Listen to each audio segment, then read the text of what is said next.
انگوٹھی استعمال نہیں کرنی چاہیے۔ پھر ایک اور صاحب تشریف لائے، وعلیہ خاتم من صفر، انہوں نے پیتل کی انگوٹھی پہنی ہوئی تھی۔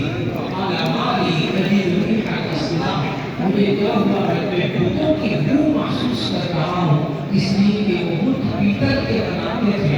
تو نبی صلی اللہ علیہ وسلم نے مردوں کو اس پیتل کی انگوٹھی پہننے سے منع فرمایا۔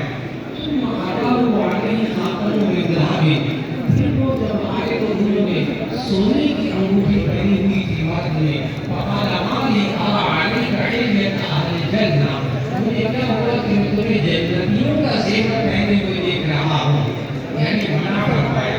لیکن آپ کے ذہن میں یہ اشکال آئے گا کہ جب نبی صلی اللہ علیہ وسلم نے اپنے سونے کی انگوٹھی پہنے ہوئے دیکھا تو یہ فرمایا کہ تم نے جنتیوں کا لباس پہنا ہے، اس سے ممانعت کہاں سے ثابت ہے؟ اس سے تو فضیلت ثابت ہوتی ہوئی نظر آ رہی ہے کہ جنتیوں کا لباس تو پہننا چاہیے انسان کو دنیا میں۔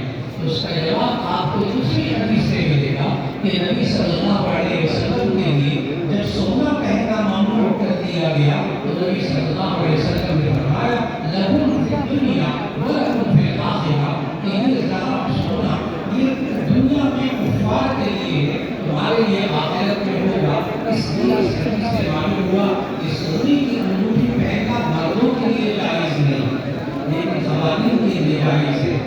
آخر کا وہ صحابی نے پوچھا، اس حدیث میں آپ نے پڑھا اور ہمیں کئی شریعت پھر میں کس چیز کی انگوٹھی بنا کر پہن سکتا ہوں؟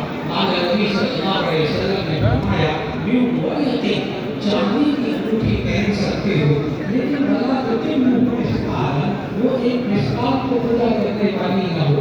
ایک مسقال وزن ایک دینار کا، ایک دینار ایک مسقال کا ہوتا ہے، اور ایک مسقال ہوتا ہے 4.5 ماشے کا۔ آج کل 4 گرام کی 175 ملی گرام کی، تو 4.5 ماشے کی یا 4.5 گرام کی چاندی کی انگوٹھی پر پہن سکتا ہے۔ یہ نبی صلی اللہ علیہ وسلم نے سمجھایا۔ معلوم ہوا ہمیں اپنی زندگی کے اندر اپنے لباس کو بھی مکمل طور پر اللہ اور اس کے رسول صلی اللہ علیہ وسلم کے احکام کے مطابق رکھنا ہوگا۔ جب ہم اپنے ظاہر کو اللہ اور اس کے رسول صلی اللہ علیہ وسلم کے احکام کے مطابق رکھیں گے، اللہ تعالیٰ ہمارے باطن کو بھی انشاءاللہ اللہ اور اس کے رسول صلی اللہ علیہ وسلم کے حکم کے مطابق رکھیں گے۔